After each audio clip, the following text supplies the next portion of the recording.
इसलिए आपको घूमते फिरते रहना पड़ेगा। धन्यवाद इस वक्त आपका। तो शबनम पांडे बीजेपी के प्रवक्ता, मेरे साथ सचिन रावत कांग्रेस के प्रवक्ता भी जुड़ गए हैं। स्वागत है आप सबका।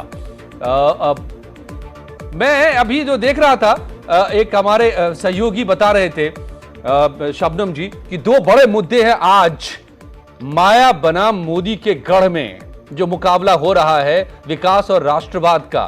तो इस पर तो आप मुस्कुराती मुझे नजर आ रही, लग रहा है आपको कि ये तो मेरे ही मुद्दे हैं। देखिए, मुद्दे निश्चित तौर पे विकास और राष्ट्रवाद तो होना ही चाहिए। अगर राष्ट्र है और विकास है तभी देश है।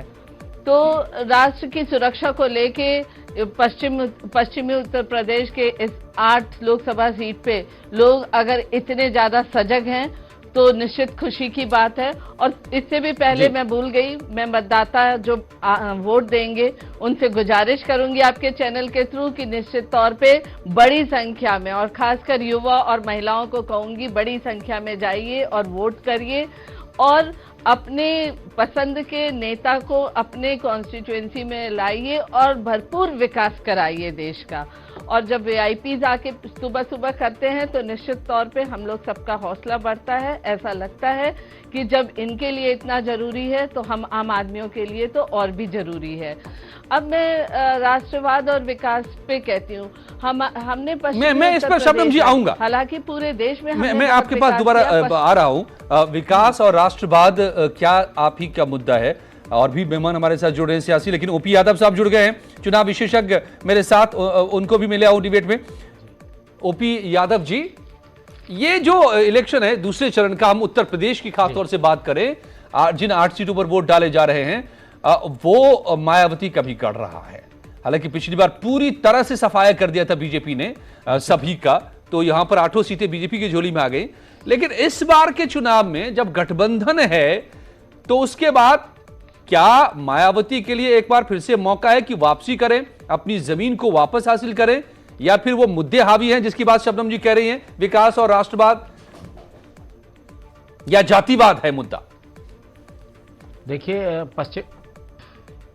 देखिए पश्चिम उत्तर प्रदेश में चूंकि नगीना मायावती जी का कार्यक्षेत्र रहा है और पश्चिम उत्तर प्रदेश में ज्यादातर सीटें बीएसपी के कोटे में ही हैं। आप हाथरस रिजर्व को छोड़ दीजिए रामजी लाल सोमन जी को, तो ज्यादातर सीटें बीएसपी के कोटे में ही हैं। गठबंधन 6 सीटों पर बीजेपी के उम्मीदवार हैं। पर एक तो पश्चिम उत्तर प्रदेश में जाटवों की बड़ी आबादी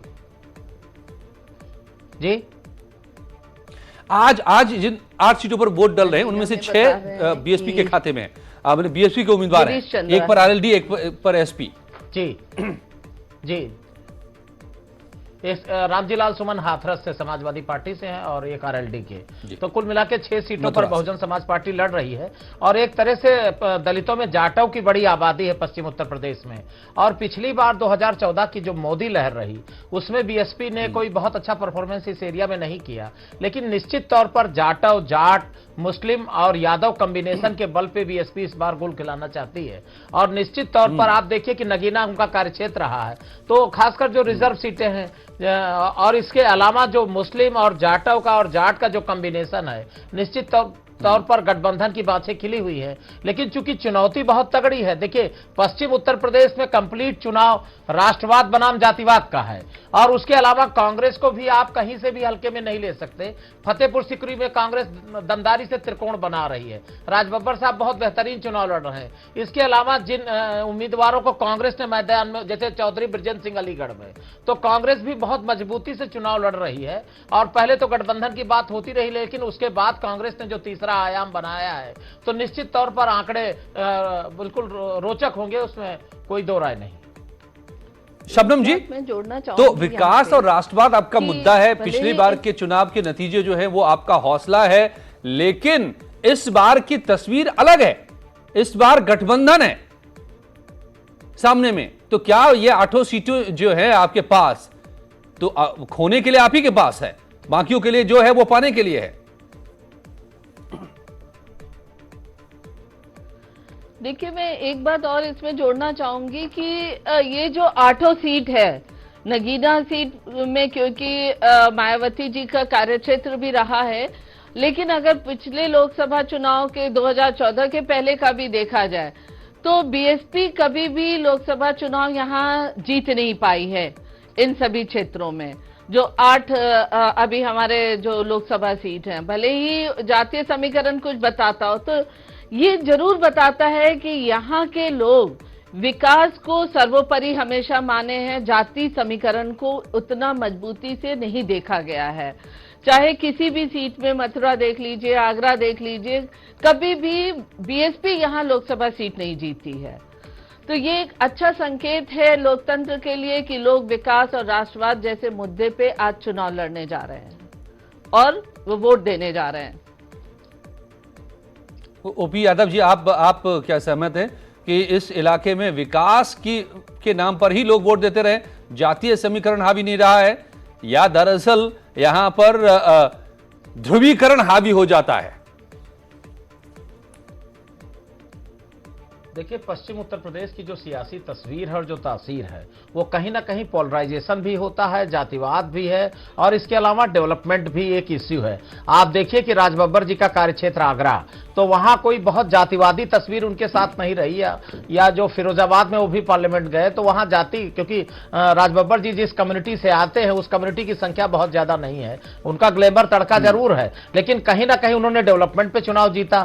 तो निश्चित तौर पर अलग अलग राजनीतिक आयाम है, और राष्ट्रवाद का भी एक मुद्दा है, जातिवाद भी एक मुद्दा है, और तीसरा डेवलपमेंट। किसी चीज को आप खारिज नहीं कर सकते पश्चिम उत्तर प्रदेश में, लेकिन जातीय गोलबंदी और भारतीय जनता पार्टी के, देखिए भारतीय जनता पार्टी ने भी कामराज प्लान लागू किया है पश्चिम उत्तर प्रदेश में, कहीं ना कहीं अपने कैंडिडेट की अदला, चौधरी बाबूलाल साहब की टिकट कट गई, वहां नया कैंडिडेट लड़ रहा है भारतीय जनता पार्टी का। इसके बाद आप देखिए कि नगीना रिजर्व पे तो उन्होंने रिपीट किया, लेकिन एक दूसरी रिजर्व सीट है बुलंदशहर, जहां जिन्होंने कैंडिडेट बदला है, तो कहीं ना कहीं कामराज प्लान का भी असर पड़ेगा।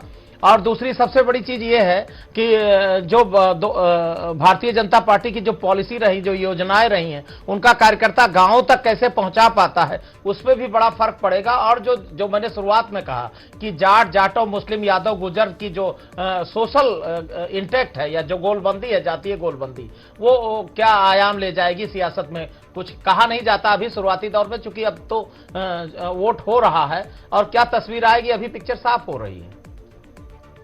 शबनम जी, आपको क्यों ऐसा लग रहा है जहां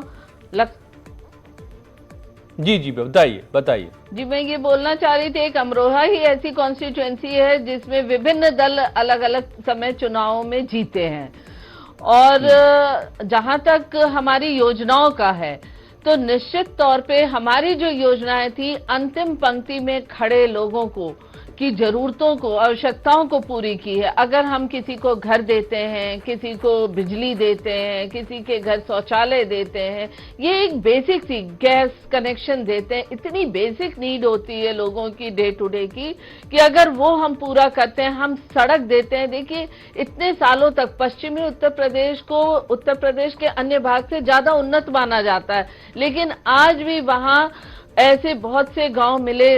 जब 5 साल के हमारी सरकार रही, तो हमारी सरकार को ऐसे बहुत से गांव मिले जिसमें सड़कें तक नहीं थी, रेल कनेक्टिविटी तक की मुश्किलें थी। तो इन सब चीजों पे हमारे सांसदों ने वहां काम किया है, तो निश्चित तौर पे विकास की। लेकिन पश्चिमी उत्तर प्रदेश के कुछ लोकसभा सीट ऐसे हैं जहां सेना में भर्ती बहुत लोगों ने लिया है, लोग राष्ट्र के प्रति बहुत सजग हैं, और जिस तरीके से मोदी जी ने मुंहतोड़ जवाब दिया है दुश्मन देश को, इससे जनता निश्चित तौर पे आश्वस्त है कि अगर हमारा देश सुरक्षित है तो मोदी जी के हाथ पे है। तो एक तो मोदी जी का कोई विकल्प नहीं है। सबसे बड़ा प्रश्न चिन्ह लोकसभा चुनाव में ये आप तुरुप का पता है आपके लिए। मैं अपने दर्शकों को जरा एक इलेक्शन ब्रेकिंग चल रही है नीचे, वो बताना जरूरी मुझे लग रहा है। मैं आप लोगों के पास लौटता हूं। उस बीच में हाथरस में सुबह 9 बजे तक 12% वोट डाले गए हैं। मथुरा में सुबह 9 बजे तक 9.5% वोट डल चुके हैं। कहां पर? बुलंदशहर में 9 बजे तक 10% वोट डाले गए हैं। ये अपने आप में एक ट्रेंड जो होता है वो बताता है, हालांकि ये शुरुआती ट्रेंड है, लेकिन हमने पिछली बार देखा था पहले चरण में कि शुरुआत में बहुत ज्यादा वोटिंग हुई थी, उतनी वोटिंग बाद में नहीं हुई। 12, 15, 13% तक वोटिंग हो गई थी।